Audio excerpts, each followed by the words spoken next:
जय हिंद मेरे प्यारे साथियों। आज से मैं एक आपके लिए सेशन लाया हूं और ये होने वाला है कंप्लीट एनसीईआरटी। यानी मैं आपको complete NCERT multiple choice question कराने वाला हूं और ये होने वाला है class 6 to 12th, only for science की बात कर रहे हैं। तो आपको इस प्लेटफॉर्म पे आपकी साइंस की तैयारी ज़बरदस्त हो सकती है और आप कोई भी वनडे एग्जाम देते हैं तो यहीं से सवाल बिल्कुल फंसाया जाएगा जी। तो चलिए क्लास को स्टार्ट करते हैं और ये क्लास आपको पर डे देखने को मिलेगा और टॉपिक वाइज देखने को मिलेगा जी। क्लास को स्टार्ट करते हैं, मज़ा आएगा, बिल्कुल इंटरेस्ट के साथ आपको सब कुछ पढ़ाने वाला हूँ। तो इसमें बात करने वाले क्लास 6 टू 12th साइंस और ये कंप्लीट एनसीईआरटी, ये पार्ट 1 है और इसी प्रकार आपको पार्ट 1, पार्ट 2, पार्ट 3 करके बहुत सारे वीडियो मिलने वाले हैं। ठीक है, चलिए जी। तो हमारे सामने पहला सवाल आ चुका है।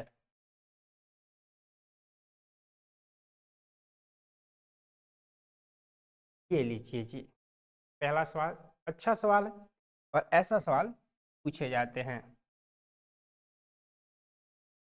सवाल देखो पूछ क्या रहा है, ग्रीन ले लेते हैं। ग्रीन कलर का कलर है, बढ़िया कलर है जी, हरियाली के प्रतीक है। कह रहा है कि वायु का दाब जैसे जैसे घटता है, यानी एयर का प्रेशर जैसे जैसे घटता है जी। तो एयर का प्रेशर जैसे जैसे घटता है वैसे वैसे द्रव का क्वथनांक क्या होगा। जब एयर का प्रेशर घटेंगे तो ये द्रव यानी लिक्विड का क्वथनांक क्या होने वाला है, तो ये भी आपका घट जाता है जी। ये भी क्या होता है, ये भी घटेगा। याद रखना, जब एयर की प्रेशर कम होता है ये द्रव का क्वथनांक जो होगा ये भी घटेंगे, यानी आपका आंसर होता है घटता है जी। ठीक है, चलिए अगले सवाल की ओर चलते हैं। नेक्स्ट दूसरा सवाल देखो, बढ़िया सवाल है। दूसरा सवाल कहता है कि गैस का द्रव में परिवर्तन कहलाता है। गैस का द्रव में परिवर्तन कहलाता है, यानी ये गैस है जी और ये लिक्विड। चलिए हिंदी में लिख देते हैं, गैस है और एक द्रव है। ये जो गैस है ये आपको द्रव में परिवर्तित होता है जी। ठीक है, तो गैस धीरे धीरे क्या होगा, ठंडा होगा ना, और जैसे जैसे ठंडा होगा तो द्रव में परिवर्तन होगा और उसी को हम क्या कहते हैं, संघनन कहते हैं। क्या कहते हैं जी, संघनन कहते हैं।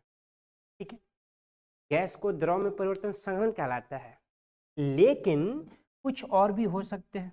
ये बैठा है क्या, चलिए ये देखो, आपसे ये भी पूछ सकता है कि द्रव से गैस बनना, द्रव से गैस बनना क्या कहलाता है, ये भी पूछ सकता है आपसे। आपसे 2-3 सवाल कर सकता है जी। देखो क्या क्या, ये हमारा ठोस हो गया और ये हमारा द्रव हो गया जी और ये हमारा गैस हो गया। ऐसे सवाल पूछे जाते हैं, थोड़ा सा देख लो होता ऐसे क्या है। पहला बात ये है कि ठोस से द्रव बनना, ठोस से द्रव बनना, कोई ठोस है और द्रव में परिवर्तन हो जा रहा है, ये एक सवाल है। द्रव से गैस बनना क्या कहलाता है और गैस से ठोस बनना क्या कहलाता है, ये तो ठीक है। एक होता है द्रव से ठोस बनना जी, द्रव से ठोस यानी लिक्विड से ठोस बनना तो जमना कहेंगे। और ये दूसरा ठोस से गैस बनना, यानी डायरेक्ट ठोस से डायरेक्ट गैस में परिवर्तन हो जाना, द्रव में नहीं आना, डायरेक्ट ठोस से गैस में चला जाना। और एक होता है गैस से द्रव बनना। चलो सवाल आपसे पूछा, तो पहला बात कि द्रव से ठोस बनना जमना कहलाता है। कोई लिक्विड है और वो द्रव से ठोस बनेगा तो जमना कहलाएगा। क्या कहलाएगा, जमना कहलाएगा। और ठोस से गैस बनना यानी ठोस से डायरेक्ट गैस बनना, जैसे अगरबत्ती, अगरबत्ती ले लो या कपूर ले लो। कपूर जो पूजा पाठ में कपूर होते हैं, उस कपूर को हम जलाते हैं तो लिक्विड फॉर्म में नहीं आते हैं, वो ठोस से द्रव, ठोस से क्या होते हैं, डायरेक्ट गैस यानी धुआं बन के उड़ जाते हैं, वो लिक्विड में नहीं आते हैं। तो ठोस से गैस बनना आपको ऊध्र्वपातन कहलाता है। क्या कहलाता है? ऊध्र्वपातन कहलाता है। और गैस से द्रव बनना, और यही सवाल पूछा है कि गैस से द्रव में परिवर्तन क्या कहलाता है, तो ये संघनन कहलाता है। क्या कहलाता है जी? संघनन कहलाता है। ठीक है? यहाँ से ऐसे सवाल आपके पूछे जाते हैं। चलिए ये लो 3 नंबर सवाल। 3 नंबर कहता है कि वह ताप जिस पर ठोस, जो ठोस है, द्रव में परिवर्तित होता है कहलाता क्या है? कोई ठोस है और वो द्रव में परिवर्तित हो जा रहा है, यानी पिघल जा रहा है जी, और उसी को क्या कहते हैं? वो क्वथनांक कहते हैं। क्या कहते हैं? क्वथनांक कहते हैं। ठोस से द्रव में परिवर्तन क्या कहलाता है? क्वथनांक कहलाता है। ठीक है, चलिए 4 नंबर सवाल देख लो, बढ़िया सवाल है, ये भी मस्त सवाल है जी।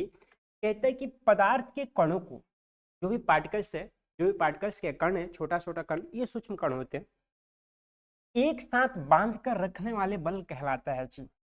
पदार्थ का जो भी पार्टिकल्स होते हैं उसको एक साथ जकड़ कर बांध कर रखने वाले बल को क्या? ऑप्शन आपके साथ है, अंतरा आणविक स्थान, ये स्थान की बात कर रही है, तो होगा ही नहीं। बंधन नहीं जी, ये कोई बंधन नहीं है, ये अंतराणविक बल। हाँ, अंतराणविक बल, यानी ऑप्शन नंबर सी होने वाला है। इस बल के कारण पदार्थ का जो कण होते हैं एक दूसरे से ऐसे पकड़े रहते हैं, यानी बंधे रहते हैं, बंधन में बंधे रहते हैं। ठीक है, चलिए सवाल नंबर 5 को देखेंगे। 5 कहता है कि वह प्रक्रिया जिससे, वह प्रक्रिया जिससे इत्र की गंध वायु में चारों ओर फैल जाती है। सेंट परफ्यूम की बात कर रहा है कि वह प्रक्रिया कि इत्र का गंध यानी परफ्यूम का गंध चारों तरफ फैल जाती है। अगरबत्ती यहाँ चलाते हैं, उसका महक बाहर चले जाते हैं। घर में कुछ बन रहा है, अच्छा मीठा खट्टा कुछ भी बन रहा है, उसकी महक बाहर चली जाती है। ऐसा क्यों? तो ये जो हमारा होता है वाष्पन, नहीं जी, ये विसरण किसके कारण? ये विसरण के कारण वायु में चारों तरफ फैल जाता है। अगरबत्ती यहाँ चलाया, उसका धुआं बाहर चले गए, किसके कारण? वायु में विसरण के कारण चारों तरफ ये फैल जाते हैं। 6 नंबर सवालों को देख। 6 नंबर क्या कहता है? कहता है कि निम्न में कौन पदार्थ का मौलिक गुण है जी? और पदार्थ का मौलिक गुण है, पदार्थ स्थान घेरता है, उसके अंदर आयतन और द्रव्यमान दोनों होते हैं जी, उसे नंगी आंखों से देख सकते हैं। ठीक है, द्रव्यमान और आयतन होते हैं क्या? हाँ, ये पदार्थ का मौलिक गुण है जी। पदार्थ का मौलिक गुण कहता है उसमें द्रव्यमान और आयतन दोनों होते हैं। पदार्थ को हम नंगी आंखों से देख सकते हैं, हमारी आंखों के सामने जितने भी ऑब्जेक्ट दिखाई दे रहे हैं वही तो पदार्थ है, वही तो पदार्थ है जो हमें दिखाई दे रहे हैं। वो स्थान घेरते हैं जिसके अंदर मास होता है जी, वही क्या है? तो पदार्थ का मौलिक गुण द्रव्यमान और आयतन होने वाला है। 7 नंबर सवाल देखो। 7 कहता है कि पदार्थ के कण, पदार्थ के कण, अब ऑप्शन के ऊपर जाएंगे। पदार्थ के कण अति सूक्ष्म होते हैं, हाँ बिल्कुल, छोटा छोटा होते हैं जी। गतिज ऊर्जा युक्त होते हैं, हाँ एनर्जी होती है उसमें, एक दूसरे को आकर्षित करते हैं, बिल्कुल। जो पार्टिकल्स होते हैं एक दूसरे को अट्रैक्शन का गुण होता है, यानी एक दूसरे को वो आकर्षित करते हैं, बिल्कुल। ये तीनों सही है जी, यानी हमारा आंसर होने वाला है option number D G, right answer. ठीक है, चलिए 8 नंबर सवालों को देखिए। कहता है कि पदार्थ की कितनी अवस्था होती है? ठीक है, ये सवाल आपको 2 प्रकार से पूछता है। पहला कि पदार्थ की कितनी अवस्था होती है, ठीक है जी, 3 दिया है, 4 दिया है, 5 दिया, 6 दिया। अब आपको पता क्या है? आपको 3 भी पता है, आपको 3 भी पता है, और आपको 5 भी पता है, और ऑप्शन में दोनों दिया है, तो गुरुजी लगाएंगे कौन? ये भी तो सवाल बनता है ना, कि जब दोनों दे दिया तो क्या लगाएंगे? तो देखो सवाल कहता है क्या है कि पदार्थ की कितनी अवस्था होती है। तो पदार्थ की अवस्था तो 5 होती है, एक्चुअली में पदार्थ की अवस्था 5 होती है, लेकिन हमारे आसपास कितनी अवस्था होती है? 3 अवस्था होती है, ठोस, द्रव और गैस। हमारे आसपास यानी आसपास जी, जब आसपास पूछेगा तो हम 3 लगाएंगे, और ऐसे पूछेगा कि पदार्थ की कितनी अवस्था है तो आपको 5 लगाना है, ठीक है। चलिए,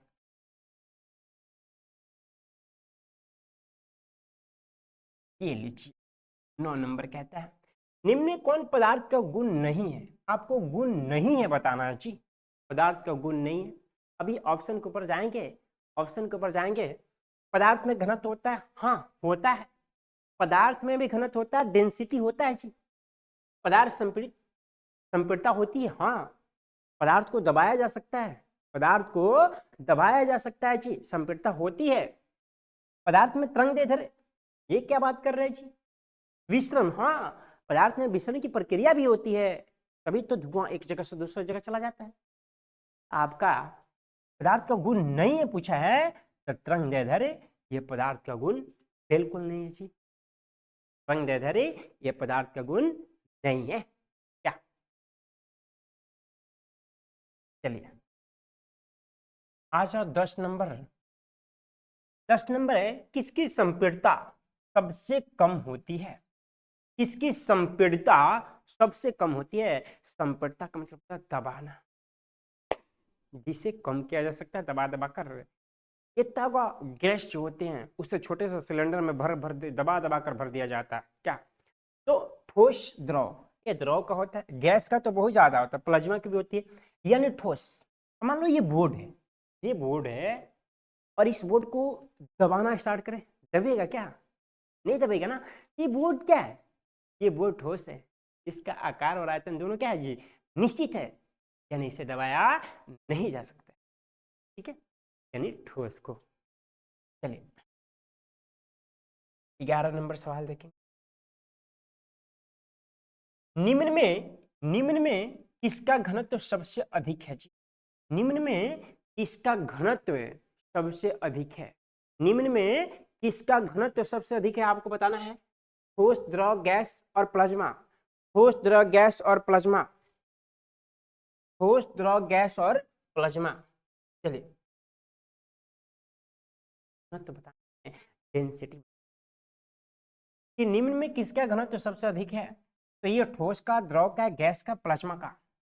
ये आपका किसका है जी? ठोस का। ठोस का जो डेंसिटी होता है सबसे अधिक होता है, ठीक है। थोड़ा पानी दीजिएगा, चलाइएगा।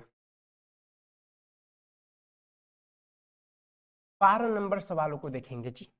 12 बढ़िया सवाल है, मजेदार सवाल है, और आपको कहीं जाने की जरूरत नहीं है। मैं आपको NCERT complete per day part by part लाकर सब कुछ करा दूंगा, क्योंकि आपको एनसीईआरटी से सवाल वनडे एग्जाम में पूछे जाते हैं, ठीक है।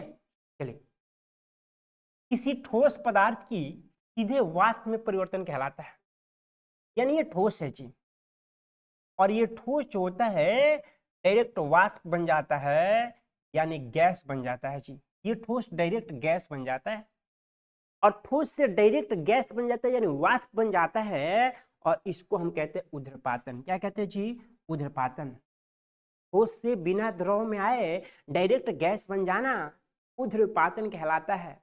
ऊर्ध्वपातन कहलाता है, जैसे कपूर ले लो, उस कपूर को जैसे ही जलाएंगे तो द्रव में परिवर्तन नहीं होगा, डायरेक्ट गैस बनकर उड़ जाएगा जी, ठीक है। थोड़ा पानी पी लेते हैं, गर्मी का मौसम आ चुका है।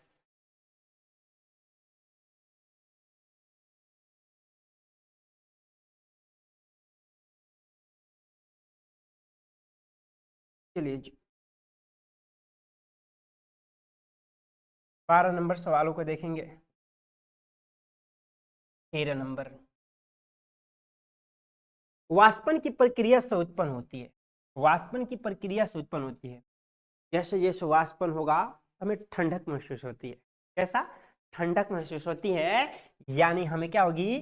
ठंडक महसूस होगी। वाष्पन की प्रक्रिया उत्पन्न होगी तो हमें ठंडा फील कराता है, क्या? ठीक है, चलिए। लो ना, ये बढ़िया सवाल है, और बार बार पूछे जाते हैं ऐसा सवाल, ऐसा सवाल तो पूछे जाते हैं। चल ये कह रहे 100 डिग्री सेल्सियस ताप का केल्विन में मान क्या होगा। 100 डिग्री सेल्सियस ताप का केल्विन में मान क्या होगा।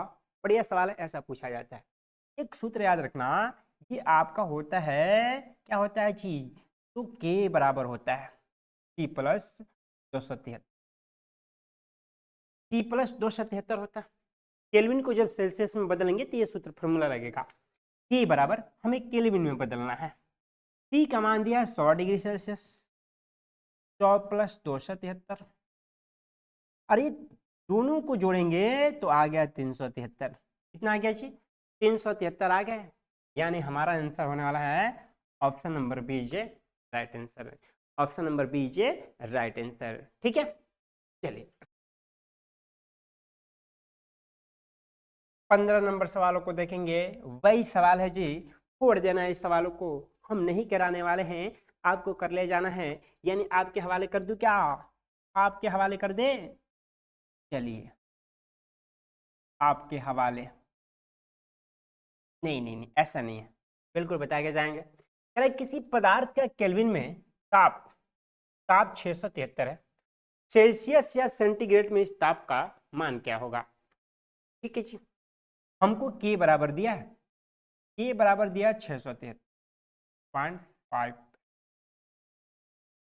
तो सूत्र क्या होता है, के बराबर होता है सी प्लस 273, यही होता है ना, केल्विन को सेल्सियस में बदलना या सेल्सियस को केल्विन में बदलना। के बराबर सी प्लस 273, ये हमारा दिया है 673, 673 बराबर सी प्लस 273। अब ये प्लस में 273 इधर आएगा तो माइनस में हो जाएंगे, यानी 673 माइनस 273 बराबर में 673 में से 273 घटाएंगे तो क्या आएगा बाबू, 400 आएगा। क्या आएगा, 400 आएगा। यानी ऑप्शन नंबर आपका D J right answer, option number D G right answer, ऐसे आप बना सकते। 16 नंबर सवालों को देखेंगे। 16 क्या कहते हैं, करमंडल में प्लाज्मा अवस्था की उत्पत्ति का कारण है जी। यानी ये जो प्लाज्मा है पदार्थ की चौथी अवस्था है, ये पूछा गया सवाल है, ऐसा पूछता है जी, पदार्थ की चौथी अवस्था, पदार्थ की चौथी अवस्था,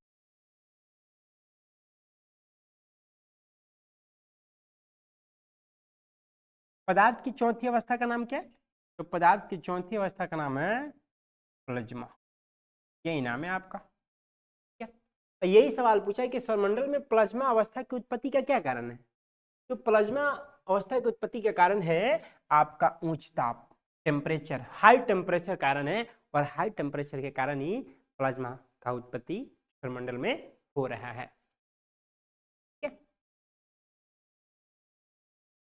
17 नंबर सवालों को देखेंगे। गर्म करने पर गैस का आयतन क्या होता है। जैसे गर्म करेंगे हम, गर्म गर्म करने पर गैस का आयतन क्या होगा, तो गैस का आयतन बढ़ेगा जी। गर्म करेंगे तो गैस का आयतन क्या होगा, आयतन भी बढ़ेगा, बढ़ेगा कि नहीं, बिल्कुल बढ़ेगा। 18 नंबर देख लो, ललुआ सा सवाल है, छुटकू सा सवाल है, इन सवालों को आपको कर जाना है। आर्द्र आयु में गीले कपड़े सूखते हैं, आर्द्र आयु में यानी नमी वाली वायु में, जहां कोई धूप ना निकले तो कैसे सूखेंगे, वो देर से सूखेंगे। क्या सूखेंगे जी, देर से सूखेंगे, यानी option number A is right answer. ठीक है, चलिए 19 नंबर सवाल देख लो, मजेदार सवाल है। कह रहे हवादार जगहों पर, हवादार जगहों पर द्रव के वाष्पन का वेलोसिटी क्या होगा, वेग क्या होगा जी। कह रहे कि हवादार जगहों पर द्रव के वाष्पन का वेग क्या होगा, वाष्पन का वेग क्या होगा। अब हवादार जगह है, अब जब हवा चलेगी हवादार जगह है तो द्रव का वाष्पन का वेग भी बढ़ेगा जी। क्या होगा, वाष्पन का वेग भी बढ़ेगा, यानी बिल्कुल ये भी बढ़ जाता है। ठीक है, चलिए आहिस्ते आहिस्ते सारे सवालों को करते जाएंगे। अगला सवाल हमारे सामने 20 नंबर क्या कहता है, 20 कहता है कि निम्नलिखित में कौन सही नहीं है। ऐसे सवालों को लास्ट में देखना जरूरी होता है। ये सवाल पूछा है कि निम्नलिखित में से कौन सही है, और बच्चे सही है समझकर 1 नंबर पर टिक लगा देते, लेकिन नहीं, परीक्षा में जब भी बैठो तो आपको पूरे सवालों को पढ़ना है, क्योंकि लास्ट में बहुत सारे सवाल में कह देता नहीं है और उसी में बच्चा गलती करके आ जाता है। ये कह रहा है कि निम्नलिखित में कौन सही नहीं है। ठीक है, चलो देखते हैं कौन सही नहीं है। कहता है कि पदार्थ सूक्ष्म कणों से बना है। हाँ, पदार्थ कैसे बना जी? छोटे छोटे पार्टिकल से बना है, ये बिल्कुल सही है। आगे कहता है कि पदार्थ के कण निरंतर गतिशील रहते हैं। हाँ, पदार्थ के कण जो होता है निरंतर गति करते हैं जी, ये गतिशील होते हैं, ये भी सही है। ठीक है, कह रहा है ठोस पदार्थ का घनत्व द्रव से अधिक होती है। ठोस पदार्थ का घनत्व द्रव से अधिक होती है। हाँ, बिल्कुल अधिक होती है। ठोस जो होता है वो द्रव से क्या होता है? अधिक होता है उसका डेंसिटी। बिल्कुल सही है। तो जब सब सही है तो कह रहा कौन सही नहीं है? तो आपका ऑप्शन नंबर डी जे सही नहीं होगा, क्योंकि ये 3 सही है। लेकिन पढ़ लेते, ठोस पदार्थ का संपीड़ितता द्रव से अधिक होती है। लो ना, ये तो गलत है। हम ठोस को कैसे दबा सकते हैं? हम ठोस को नहीं दबा सकते ना, नहीं दबा सकते हैं। बिल्कुल wrong answer, D J right answer. 21 number सवाल देख लीजिए। 21 कहता है कि तापमान बढ़ाने पर कोई ठोस पदार्थ, तापमान बढ़ाने पर कोई ठोस पदार्थ द्रव में परिवर्तित हो सकता है। बिल्कुल हो सकता है, जैसे टेम्परेचर बढ़ाएंगे तो हो सकता है। बिना द्रव में बदले सीधे गैसीय अवस्था में जा सकता है। हाँ, जा सकता है। कपूर का एग्जाम्पल ले लो, द्रव में नहीं आएगा, डायरेक्ट गैस बन के उड़ जाएगा। तीसरा है अपवर्तित रह सकता है। हाँ, वो भी हो सकता है, अपवर्तित भी रह सकता है टेम्परेचर करेंगे तो। ये क्या होगा? उपयुक्त सही, डीजे राइट आंसर। चलिए 22 नंबर सवालों को देखेंगे जी। 22 कहता है निम्न में किसका ऊर्ध्वपातन होता है? निम्न में किसका ऊर्ध्वपातन होता है जी? ऊर्ध्वपातन यानी ठोस से गैस बन जाता है, ठोस से गैस बन जाता है, ऊर्ध्वपातन होता है। गंधक? No no no. Iodine, magnesium, bromine, ये आपका आंसर होगा आयोड। आयोड जी, मैग्नीशियम को पीते हैं, पढ़ा है ना, क्लास 10 में पढ़ने को मिला होगा। ब्रोमीन एक अधातु है। ब्रोमीन क्या जी? ब्रोमीन एक अधातु होते हुए भी द्रव अवस्था में पाई जाती है। ये भी याद रखना, ब्रोमीन एक ऐसी अधातु है जो द्रव अवस्था में पाई जाती है। इसमें द्रव में पाई जाती है। चलिए 23 नंबर सवालों को देखेंगे। निम्नलिखित में कौन पदार्थ है जी? हाँ, निम्नलिखित में कौन पदार्थ है? बढ़िया सवाल है। जो स्थान घेरता है, जिसके अंदर द्रव्यमान हो, आयतन हो, या जिसे हम नंगी आंखों से देख सकते हैं। ये भी हो सकता है, जो हमारे आंखों के सामने जो भी ऑब्जेक्ट दिखाई दे रहे हैं वो सब मैटर है जी, पदार्थ है। गंध वे, ये गंध पदार्थ कैसे हो सकते हैं? ये गंध पदार्थ कैसे हो सकते हैं? इत्र की गंध हो सकते हैं, इत्र। लेकिन गंध कह रहा है ठंडा, अरे शीत, ठंडा नहीं है, ठंडा पदार्थ नहीं हो सकते। प्रेम को तो नहीं देख सकते ना, प्रेम भी पदार्थ नहीं है, यानी ठंडा पे कोको कोला हो गए, मजा हो गया, स्प्राइट हो गया, ठंडा पे आपका पदार्थ है। Option number DJ right answer. 24 निम्नलिखित में कौन पदार्थ नहीं है? ये बताना है। निम्नलिखित में कौन पदार्थ नहीं है? हवा पदार्थ है क्या? एयर पदार्थ है क्या? हाँ, एयर पदार्थ है। कैसे? अब ये एयर को बैलून में भरते हैं जी, और बैलून में जैसे ही भरते एयर को तो उसमें क्या होता है? स्थान घेरता है, उसका भी आयतन होता है जी, यानी हवा आपका पदार्थ है। जल, हाँ जल भी पदार्थ है जी। जल तो पहले ही होगा, जल तो ऐसा है कि ठोस, द्रव, गैस तीनों में पाए जाते हैं। स्नेह, वे स्नेह की बात कर रहा है। अरे स्नेह को कैसे हम देख सकते हैं? क्या स्थान घेरता है क्या? नहीं। स्नेह, भोजन, हाँ भोजन पदार्थ है, ये बोला पदार्थ नहीं है, यानी स्नेह। स्नेह option number C is right answer. ठीक है, चलिए अगला सवाल है 25 नंबर। 25 कहता है कि किस अवस्था में अणुओं की ऊर्जा अधिकतम होती है? किस अवस्था में अणुओं की जो ऊर्जा होती है सबसे अधिक होती है, ठोस, द्रव, गैस या इनमें से कोई नहीं। तो इस अवस्था में अब ये देखो मैंने कहाँ पर हाथ फेर रहा है, कहाँ पे हाथ फेर रहा है जी, कहाँ पे हाथ फेर रहे, गैस में। तो सबसे ज्यादा अणुओं की ऊर्जा अधिकतम कहाँ होती है, तो ये आपका गैस में होता है जी। Option number C is right answer. अगला सवाल है कि किस अवस्था में अणुओं की ऊर्जा सबसे कम होती है। अब सबसे ज्यादा गैस में है, सबसे ज्यादा गैस में है जी अणुओं की ऊर्जा, और सबसे कम किस में है, तो सबसे कम आपका ठोस में है जी। Option number A is right answer. 26 का क्या होने वाला है, ए होने वाला है, ए होने वाला है। ये लो, निम्नलिखित में द्रव में कौन अनिश्चित होता है, द्रव की बात पूछा है, निम्नलिखित में कौन द्रव में अनिश्चित होता है, ये बात कर लेते हैं। पहली बात कि ठोस, और ये जो ठोस होता है, इस ठोस में आकार और आयतन, ठोस में आकार और आयतन दोनों निश्चित होता है। क्या होता है जी, निश्चित होता है। अभी कुछ है द्रव, और द्रव में क्या होता है कि द्रव में आकार और आयतन, आकार तो अनिश्चित होता है आपका, अनिश्चित, जबकि आयतन निश्चित होता है। आयतन क्या होता है, निश्चित होता है। क्योंकि द्रव जो पानी है उससे बोतल में डालो तो बोतल का आकार का हो जाएगा, बाल्टी में डालो तो बाल्टी का आकार क्या हो जाएगा, गिलास में डालो तो गिलास का आकार का हो जाएगा, लोटा में डालो तो लोटा का आकार का हो जाएगा। यानी आकार तो द्रव का अनिश्चित होता है, लेकिन आयतन क्या होगा, फिक्स होगा, निश्चित होता है। वही गैस में क्या होते हैं, गैस में आपको क्या होता है जी, तो गैस में जो आपको होता है, गैस में ये दोनों आकार और आयतन दोनों अनिश्चित होते हैं, दोनों क्या होते हैं, अनिश्चित होते हैं। अब हमारा सवाल पूछा क्या है, पूछा निम्नलिखित में द्रव में कौन अनिश्चित होता है, तो द्रव में कौन अनिश्चित होता है जी, अनिश्चित आकार।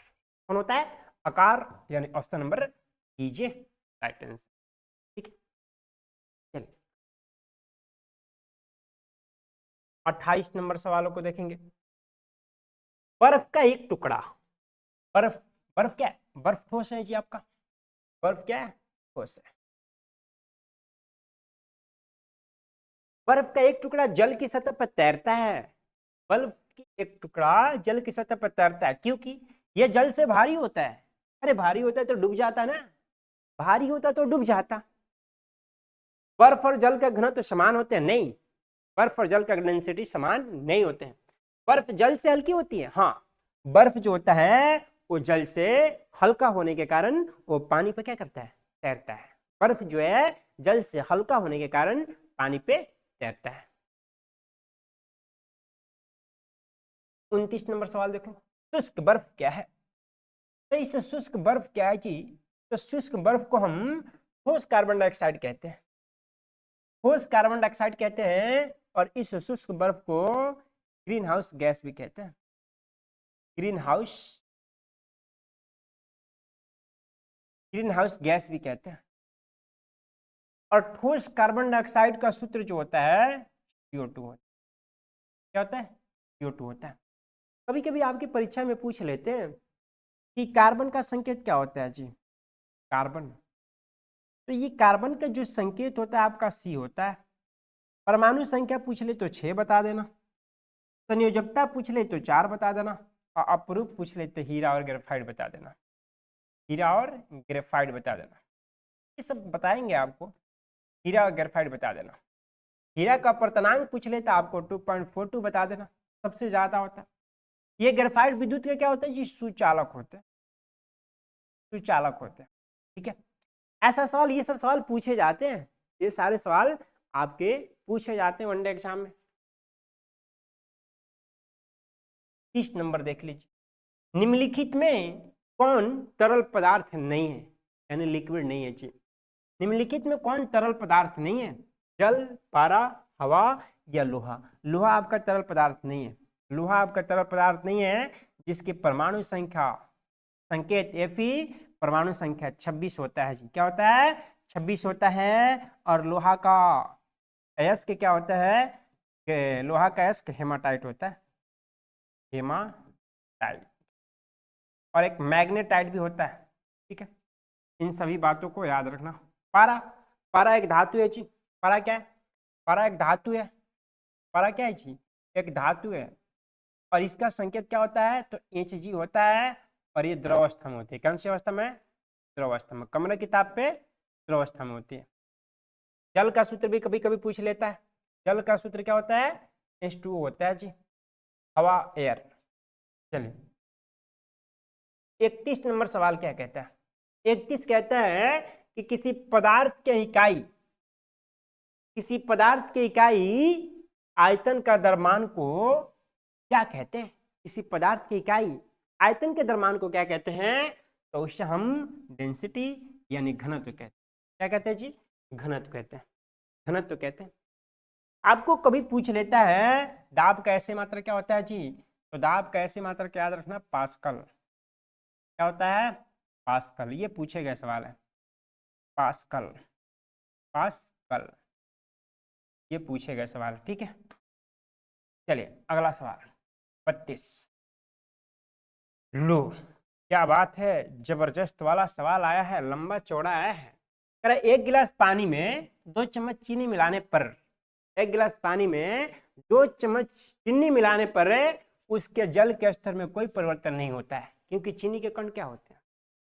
देखे होंगे, जैसे शरबत बनाते हैं, चीनी नींबू, चीनी नमक, चीनी पानी, शरबत मिलाते हैं।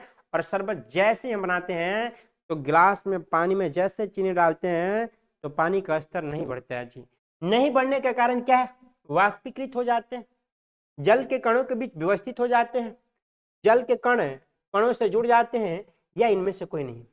आपको बता दूं कि जलों के बीच में भी रिक्त स्थान होता है, पानी के बीच भी खाली जगह होता है, और उसी खाली जगह में चीनी जाकर व्यवस्थित हो जाते हैं, यानी जल के कण के बीच हो जाकर क्या होते हैं? व्यवस्थित हो जाते हैं, बैठ जाते हैं। ठीक है, 33 नंबर सवालों को देखेंगे। निम्न में से किसमें अंतराणविक स्थान सर्वाधिक होता है? निम्न में से किसमें अंतराणविक स्थान सर्वाधिक होता है? देखो तो यहाँ पे अंतराणविक स्थान ज्यादा है। ज्यादा होने के कारण क्या हो रहा है? अपने हाथों को हम चारों दिशाओं में क्या कर रहे हैं? फैला रहे हैं। चारों दिशाओं में क्या कर रहे हैं जी? फैला रहे हैं, यानी हवा में अंतराणविक स्थान सर्वाधिक होता है। ठीक है, 34 नंबर सवाल देख लो। दाब के प्रभाव से पदार्थ का आयतन कम होने की क्रिया को क्या कहते हैं? दाब के प्रभाव से पदार्थ का आयतन कम होने के प्रक्रिया को क्या कहते हैं? दाब यानी प्रेशर। प्रेशर दे देकर हम कम करते हैं आयतन को, यानी प्रेशर देकर आयतन को कम करते हैं, उसे संपीड़ितता कहते हैं। ये मान लो बड़ा सिलेंडर है और ये बड़ा सिलेंडर है जी, इसमें गैस है, इसमें गैस भरा है। क्या भरा है? गैस भरा है। ठीक है, लो गैस भरा है। और इस बड़ा सिलेंडर को ये छोटे सा सिलेंडर में क्या करेंगे जी? भर देंगे। ये बड़ा वाला सिलेंडर का छोटे वाला सिलेंडर में भर देंगे। अब ये कैसे भरेंगे? इसका जो गैस है इसमें डालेंगे और उसे प्रेशर देंगे, दबाएंगे, और जैसे प्रेशर देंगे संपीड़ितता हो रही है ना, तो क्या कहते हैं? दाब के प्रभाव से पदार्थ का आयतन कम होने की क्रिया को क्या कहते हैं? संपीड़ितता कहते हैं। ऑप्शन नंबर ए है राइट आंसर। 35 नंबर सवाल देख लो। कह रहा है निम्न में कौन सबसे अधिक संपीड़ित है? निम्न में कौन सबसे अधिक जिसे दबाया जा सकता है, जिसे प्रेशर देकर दबाया जा सकता है? लोहा? नहीं नहीं नहीं, लोहा कैसे? लकड़ी, जल, हवा। हाँ जी, हवा को एयर को दबाया जा सकता है। ठीक है, चलिए 36 नंबर सवाल हमारे सामने आ गया है। क्या कहता है 36? चलिए जी देखते हैं। कह रहा है कि जिस तापक्रम पर द्रव के वाष्प का दाब वायुमंडलीय दाब के बराबर हो जाता है, उस द्रव को क्या कहते हैं जी? उस द्रव को क्या कहते हैं? बढ़िया सवाल है, मजेदार सवाल है। कह रहा है कि जिस तापक्रम पर द्रव के वाष्प का दाब वायुमंडलीय दाब के बराबर हो जाता है उस द्रव को क्या कहते हैं? हिमांक कहते हैं, क्वथनांक कहते हैं, गलनांक कहते हैं, या ये तो होगा नहीं, ये हिमांक और गलनांक नहीं होगा, तो क्या होगा? तो उसे क्या कहते हैं जी? क्वथनांक कहते हैं। Option number B is a right answer. 37 number आ जाओ। निम्नलिखित में कौन पदार्थ का गुण नहीं है? लो ना, ये भी सवाल कर रहा है कि पदार्थ का गुण नहीं है, और ऐसा सवाल 2-3 सवाल हम लोग कर चुके हैं। स्थान गिरता है, अरे पदार्थ तो स्थान गिरता है, द्रव्यमान होता है जी, आयतन भी होते हैं, और पदार्थ को हम नंगी आंखों से दिखाई नहीं देना। लो ना, पदार्थ को तो नंगी आंखों से देख सकते हैं, क्या हम आप लोग को नहीं देख रहे? इस कैमरा को देख रहे हैं ना, यानी पदार्थ को हम नंगी आंखों से देख सकते हैं, बिल्कुल देख सकते हैं जी। हमारे आंखों के सामने जो कुछ भी दिखाई दे रहा है वो सारे पदार्थ हैं। क्या है? सारे पदार्थ हैं। 38 नंबर आ जाओ। 38 कहता है कि किसी गैस का द्रव में परिवर्तन हुए बिना सीधे ठोस अवस्था में परिवर्तित होने की क्रिया को क्या कहते हैं? यानी होता क्या है कि जो एक ठोस है और ठोस से डायरेक्ट गैस बन जा रहा है जी, यानी ठोस से डायरेक्ट गैस बन रहा है, ठोस से द्रव नहीं बन रहा है, गैस बन जा रहा है, और ठोस से सीधे गैस बनना क्या कहलाता है? ऊर्ध्वपातन कहलाता है। ऊर्ध्वपातन गलती लिखा है जी, कोई बात नहीं, ऊर्ध्वपातन होगा, ठीक है, सुधार कर लेना यहाँ पे। अगले सवाल देखेंगे, और ये सवाल क्या है? न्यूमेरिकल आ गया है। कह रहा है कि 0 डिग्री सेल्सियस का मान केल्विन स्केल में होगा। 0 डिग्री सेल्सियस का मान केल्विन स्केल में होगा, और ऐसे सवालों का एक सूत्र होता है K बराबर C प्लस 273। K बराबर C प्लस 273। C आपका कितना है जी? C आपका 0 डिग्री है और प्लस 273, और 0 में कोई भी संख्या जोड़ेंगे तो हमारा आएगा 273। कीजिए राइट आंसर 39 का ऑप्शन नंबर बी। चलिए, और ये 40 सवाल हमारे आखिरी सवाल होने वाले हैं, ये 40 सवाल। चलिए जी, कह रहे निम्न में कौन ठोस नहीं है? निम्न में कौन ठोस नहीं है ये आपको बताना है। मोम, गंधक, मैग्नीशियम या पारा, ये आपको बताना जी, और ये हमारी आखिरी सवाल होने वाली है। और इन सवालों का आंसर आप लोग कमेंट में जरूर बताइएगा। ये सवाल आपके हवाले करके जा रहा हूँ, ऐसे बहुत सारे सवाल बताए हैं। निम्न में कौन ठोस नहीं है बताना है, ठोस नहीं है आपको बताना है। इसमें ठोस नहीं है तो पारा। क्या जी? पारा, बोलो पारा ठोस है? पारा तो लिक्विड है जी, पारा द्रव भी हो सकता है क्या? तो ये हमारी आखिरी सवाल थी। आपको ये सेशन कैसा लगा, अच्छा लगा तो कमेंट करके जरूर बताइएगा। तब तक मिलते हैं अगले वीडियो में। जय हिंद।